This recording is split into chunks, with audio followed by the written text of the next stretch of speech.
যারা লিফলেট বিতরণ করবেন তাদের জন্য আমাদের কড়া মেসেজ, তাদেরকে অ্যারেস্ট করা হবে। আপনারা দেখছেন প্রবাস বার্তা। গুজবের বিষয়টা তারা বিভিন্ন সময় গুজব ছড়াচ্ছে এবং এটা একটা দেশের প্রতি বিরূপ প্রভাব পড়ছে।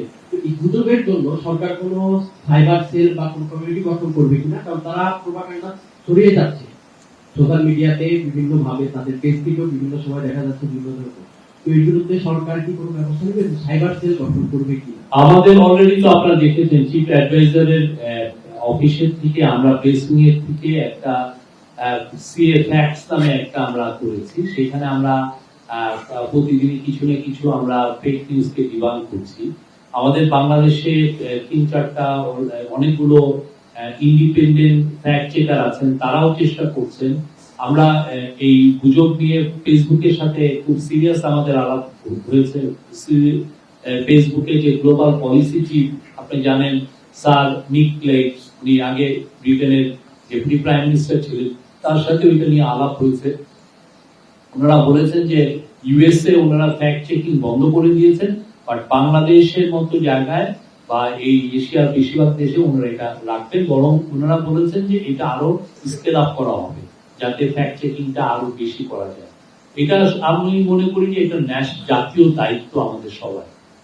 ফ্যাক্ট যে হারে মিস ইনফরমেশন ছড়ানো হয়, বিশেষ করে ইন্ডিয়ান পত্রিকাগুলো, ওরা আসলে একটা সত্যিকার অর্থে আমাদের এগেইনস্টে একটা প্রোপাগান্ডা ওয়ারে নেমেছে। প্রতিদিন আপনি দেখবেন যে মিথ্যা মিথ্যা মিথ্যা ওরা দিচ্ছে, এবং এটা আসলে আমরা বুঝছি, আমাদের ধারণা হচ্ছে যে এই যে পতিত স্বৈরাচারে যারা বিলিয়ন ডলার বাইরে নিয়ে গেছেন তারাই এদেরকে এই কাজগুলো করাচ্ছেন।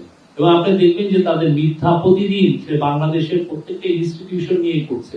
তো সেই বিষয়ে আমাদের খেয়াল আছে, এবং আমরা আমাদের বাংলাদেশের পত্রিকাগুলোকেও বলবো যে আপনারা ইন্ডিপেন্ডেন্ট যদি ফ্যাক্ট চেকিং করেন সেটা বেটার। পৃথিবীর প্রত্যেকটা দেশেই বড় বড় পত্রিকাগুলো করছে, এবং এর ফলে যেটা হয় যে জার্নালিজমের কোয়ালিটিও বেটার হয়, দেশকেও একটা সার্ভিস দেওয়া যায়।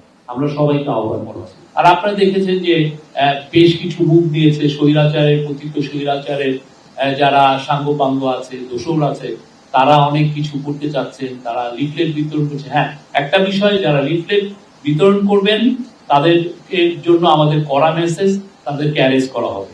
কারণ লিফলেটের মধ্যে যে সমস্ত কথা আছে সেটা খুবই খুবই মানে ল অ্যান্ড অর্ডার সিচুয়েশনকে হুমকি এফেক্ট করার কথা, মানে এটাকে আন্ডারমাইন করার, এদের বিরুদ্ধে ব্যবস্থা নেওয়া হবে।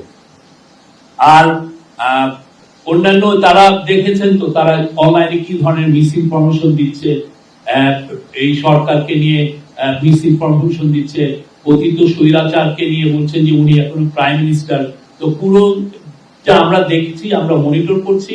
আমাদের করা মেসেজ, যারা এটা রিফ্লেক্ট বিতরণ করবেন, এই ধরনের প্রতিবাদের এই ধরনের কর্মসূচিতে যাবেন, তাদেরকে অ্যারেস্ট করা হবে, তাদেরকে আইনের আওতায় আনা হবে।